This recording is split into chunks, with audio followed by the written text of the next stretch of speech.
Hello friends, నేను మీ J D. Welcome to Bigg Boss updates. Bigg బాస్లో డే 14 ఫస్ట్ ప్రోమో వచ్చింది.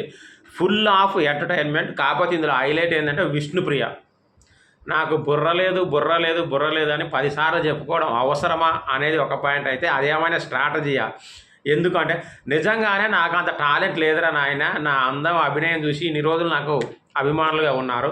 అవి చూసే ఓటేయండి బిగ్ బాస్లో, ఇంకేం ఎక్స్పెక్ట్ చేయకండి అన్న టైపులో దుబాయ్ షేక్ మీకు నమస్కారం చేస్తున్నాడు అన్న టైపులో పదే అదే చెప్పుకుంటుంది విష్ణుప్రియ. నాకు అంత ఉంటే నేను ఐఏఎస్ అయ్యేదాన్ని సార్ అని కూడా ప్రోమోలు అన్నది. నిజంగా ఓపెన్గా చెప్పడంలో తప్పు లేదు. కాకపోతే మరీ ఎక్కువ సార్లు చెప్తే ఇదేమైనా స్ట్రాటజీయా, ఇంకేమైనా ఉందా అనే డౌట్ వస్తుంది. ఎనీవే, మరి విష్ణుప్రియ ఇలాంటి టాలెంట్తో ఎంతవరకు నెట్టుకొస్తుందో తెలియదు. ఎందుకంటే ఇమేజ్ ఉంది, కానీ ఆ ఇమేజ్తో విన్నర్ కాలేరు, టాప్ 2, 3 కూడా కాలేరు. మేబీ టాప్ 5 వరకు అయితే రావచ్చేమో అనుకుంటున్నా.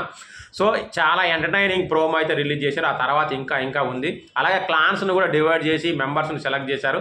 నేను ఆల్రెడీ దానికి సంబంధించిన వీడియో పెట్టడం జరిగింది, చూడండి. Thank you, bye.